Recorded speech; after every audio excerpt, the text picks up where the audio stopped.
अस्सलामुअलैकुम viewers, welcome back to my channel Roshni creations. इस वीडियो में मैं आपको सिगरेट या पेंट ट्राउज़र की कटिंग और स्टिचिंग करने का आसान तरीका बताऊंगी। ये वीडियो उन लोगों के लिए है जो कहते हैं जब हम ट्राउज़र की सिलाई करते हैं तो हमारा जो पाइंचा है वो ऊपर की तरफ खिंचा हुआ आता है और उनका जो आसन है वो भी तंग हो जाता है। तो ये वीडियो आप पूरी देखिएगा स्किप किए बगैर, आपको समझ आ जाएगी कि आप कटिंग में क्या गलती करती हैं जिसकी वजह से आपको इन मुश्किलात का सामना करना पड़ता है। इस वीडियो में मैं आपको बताऊंगी कि आप ट्राउज़र में किस तरह से म्यानी डाल सकती हैं ताकि आपको आसन में प्रॉब्लम ना हो।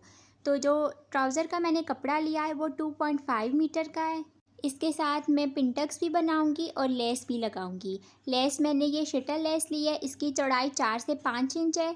आप कोई भी चौड़ी लेस ले सकती हैं। ट्राउज़र की लंबाई मैंने 36 इंच ली है। 2 इंच कपड़ा ऊपर से नेफे के लिए फ़ोल्ड होगा और इसके नीचे 4 इंच चौड़ी लेस लगेगी तो तैयार ट्राउज़र ये 38 इंच का बनेगा। इसकी चौड़ाई है 23 इंच।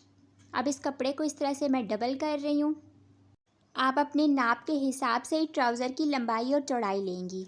अब लेस को मैं डबल कर रही हूँ ताकि मुझे पाइंचे का अंदाज़ा हो। पाइंचा मैंने इसका 9 इंच का रखना है जितनी इसकी लेस है। तो लेस के हिसाब से मैंने पाइंचा बनाना है। 1 इंच पे मैंने पहले निशान लगाया है, फिर उस निशान से आगे मैंने पाइंचे के लिए 9 इंच का निशान लगाया है। अब जो 1 इंच का निशान लगाया था उस निशान से ऊपर मैंने स्केल रखा है। ये स्केल मैंने 10 इंच तक रखा है। 10 इंच से लेके नीचे तक मैंने एक निशान लगा लिया है। दूसरी साइड भी बिल्कुल इसी तरह से स्केल को रख के मैं 10 इंच तक निशान लगाऊंगी। ये दोनों निशान बिल्कुल आमने सामने आएंगे 10 इंच तक।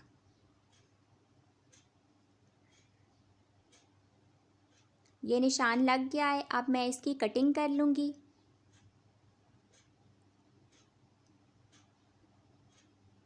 निशान के बिल्कुल ऊपर ऊपर से मैं कटिंग कर रही हूँ।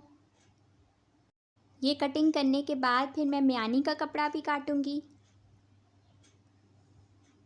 म्यानी मैं 9 इंच की डाल रही हूँ तो उसकी लंबाई मैंने 9 इंच उतारी है। 9 इंच इसकी लंबाई है और 4 इंच इसकी चौड़ाई है।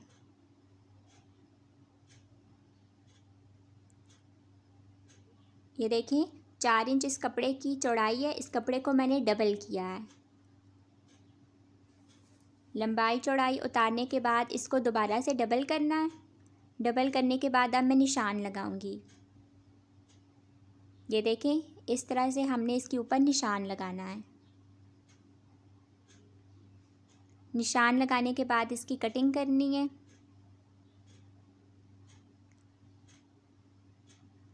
दूसरी साइड हमने अलहदा कर देनी है और जो साइड बंद है उसको इस तरह से नीचे से शेप देनी है। और ये देखिए ये म्यानी तैयार है। अब मैं पाइंचे पे पिंटक्स के लिए निशान लगा रही हूँ। 2-2 इंच पे 3 निशान। इन तीनों का गैप 2 इंच का है। ये देखिए एक साइड पे मैंने लगाए हैं। अब मैं स्केल की मदद से उसको दूसरी साइड से जोड़ रही हूँ। इस तरह से ये लाइंस मैंने लगा ली हैं। एक साइड पे मैंने लाइंस लगा ली हैं। अब दोनों साइड पे मैं कट्स लगा लूँगी ताकि मुझे दूसरी तरफ निशान ना लगाने पड़ें। तो ये देखिए दोनों साइड पे मैं कट्स लगा रही हूँ इसके। इस तरह से हम जब एक ही साइड पे निशान लगा लेंगे तो हमें दूसरी साइड पे निशान लगाने की ज़रूरत नहीं है। हम कट्स की मदद से पिंटक्स आसानी से बना लेंगे। अब मैं ट्राउज़र की बाहर वाली साइड की सिलाई लगा रही हूँ। 1/2 इंच का गैप मैंने दिया है। एक साइड की अलहदा से लगाऊंगी और फिर दूसरी साइड की लगाऊंगी। बाहर वाली सिलाइयाँ आपने पहले से लगा लेनी है।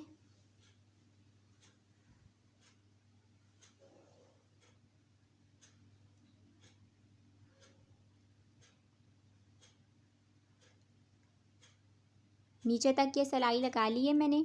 उसके बाद अब मैं म्यानी जोड़ रही हूँ। जहाँ तक हमने म्यानी का नीचे कट लगाया था वहाँ तक मैंने म्यानी को जोड़ा है। दोनों साइड की अलहदा अलहदा म्यानी जोड़ने के बाद इन साइड्स को मैं आपस में जोड़ दूँगी। ये देखें एक साइड पे मैंने म्यानी लगाई है। अब दूसरी साइड को उसके ऊपर रख के मैं सिलाई लगा रही हूँ। इस तरह से म्यानी आसानी से जुड़ जाएगी। अब दूसरी साइड की भी लगा रही हूँ सिलाई। इस तरह से दोनों साइड की म्यानी आसानी से लग जाएगी। अब जो ट्राउज़र का बाहर वाला जोड़ आया है वहाँ पे मैंने इस तरह से कपड़े को करके इस्त्री किया है और जो मैंने कट्स लगाए थे वहाँ से मैं ट्राउज़र के पांचे को फोल्ड करके पिंटक्स के लिए निशान लगा रही हूँ ताकि पिंटक्स आसानी से बन जाएं। तो इस तरह से मैं कपड़े को फ़ोल्ड करके इस्त्री कर रही हूँ, एक क्रीज़ लाइन बन रही है। इस लाइन के ऊपर मैं सिलाई लगा के पिंटक्स बना लूँगी। ये देखें, ये जो तीनों कट्स हैं, इन तीनों कट से हमने कपड़े को फ़ोल्ड करके इस्त्री किया है और ये देखिए क्रीज़ लाइन बन गई है। अब इसके साथ साथ हम सिलाई लगाएंगे। बिल्कुल एक पाँव का गैप देके मैं सिलाई लगा रही हूँ। आप चाहें तो अपनी मर्ज़ी से पिंटक्स की चौड़ाई कम या ज़्यादा कर सकती हैं। मुझे बारीक पिंटक्स पसंद है तो मैं बिल्कुल साथ साथ सिलाई लगा रही हूँ, बारीक पिंटक्स डाल रही हूँ। इस तरह से हम तीनों की सिलाई लगा लेंगे बिल्कुल साथ साथ। आपने जितनी एक पिंटक्स की चौड़ाई रखनी है, बाकी सबकी भी बिल्कुल वैसे रखनी है। ये देखें, अब मैं इस्त्री की मदद से इनका रुख नीचे की तरफ करूँगी। आप इस्त्री साथ साथ करें, उससे कपड़े में आप जो भी डिज़ाइन बनाती हैं फिनिशिंग आती है। अब मैं लेस लगा रही हूँ। लेस की सीधी साइड मैंने अंदर की तरफ की है और जो ऊपर इसकी डोरी बनी हुई है उसके ऊपर मैं सिलाई लगा रही हूँ। लेस लगाते वक्त आपने एक बात का ख़ास ख्याल रखना है कि आपने लेस को बिल्कुल ढीले हाथ पे लगाना है। लेस को बिल्कुल भी खींचना नहीं है। जब आप लेस को हल्का सा भी खींच के लगाती हैं तो फिर जो आपका पांचा है वो ऊपर की तरफ खिंचा हुआ आता है। तो लेस को आप बिल्कुल ढीले हाथ पे लगाएं, आपका पांचा बिल्कुल भी ऊपर की साइड नहीं खिंचेगा। अब मैं ऊपर की सिलाई लगा रही हूँ। ये एक ख़ास टिप है जो मैंने आपको बताई है, जिससे आपका पांचा बिल्कुल भी नहीं खिंचेगा। अब एक पाँव का गैप दे के मैं दूसरी सिलाई लगा रही हूँ।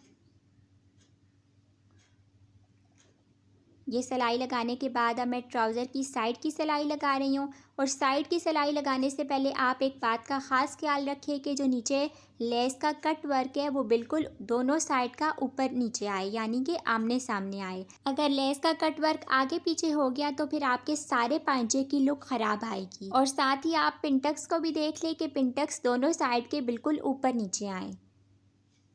ये वाली सिलाई आपने बहुत आराम से लगानी है। ये देखिए, मैं पिंटक्स को साथ साथ देख रही हूँ कि बिल्कुल ऊपर नीचे आए। अगर पिंटक्स आगे पीछे निकल गए तो सारा पांचा ख़राब हो जाएगा।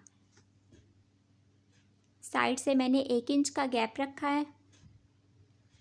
अब ये सिलाई यहाँ तक लगा के आपने हाफ छोड़ देनी है। ये सिलाई आपने पूरी दूसरे पांचे तक नहीं लेके जानी।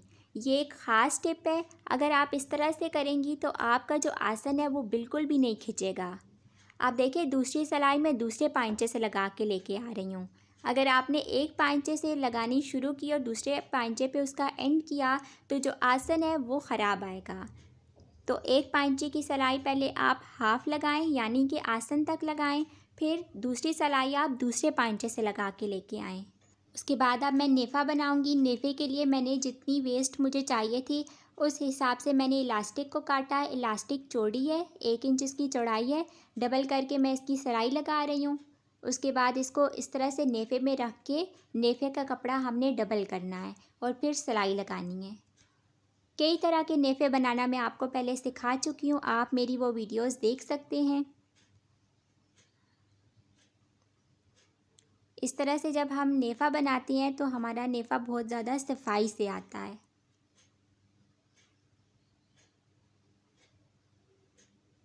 ये देखिए, कपड़े को साथ साथ मैं सीधा कर रही हूँ और आपने इस बात का ख्याल रखना है कि जो सिलाई है वो इलास्टिक के ऊपर ना लगे। इलास्टिक के बिल्कुल साथ साथ आपकी सिलाई जाए।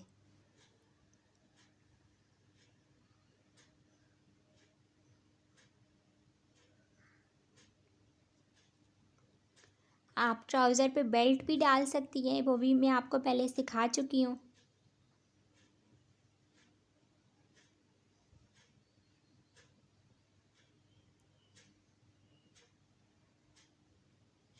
देखिए, इलास्टिक को आपने साथ साथ खींचना है और पीछे इसकी चुनट खुद डलती जाएगी। आगे से आपने कपड़े को बिल्कुल सीधा रखना है, वहाँ पे आपने कोई भी चुनट कपड़े में नहीं डालनी। जब इलास्टिक खिंचेगी तो कपड़े में चुनट खुद डलेगी।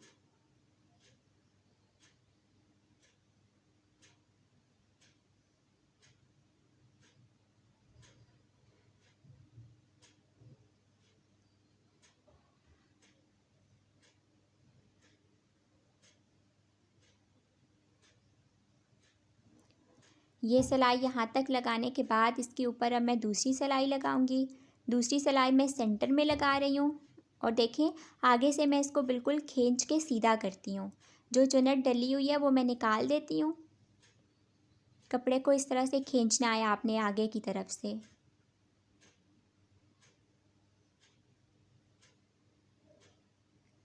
ये सिलाई आपने पूरी लगानी है। इसके बाद हमारा ट्राउज़र तैयार है। आप इस तरह से ट्राउज़र में मियानी डाल सकती हैं। नीचे से इसकी लुक बिल्कुल पैंट या सिगरेट ट्राउज़र जैसी आएगी और आपको आसन में भी बिल्कुल भी कोई भी मसला नहीं होगा और ना ही आपका जो पांचा है वो ऊपर की तरफ खिंचेगा। मैं उम्मीद करती हूँ कि आपको ये वीडियो पसंद आई होगी। अगर अच्छी लगी है तो प्लीज़ इसे लाइक करें, चैनल को सब्सक्राइब करें। अल्लाह हाफ़िज़।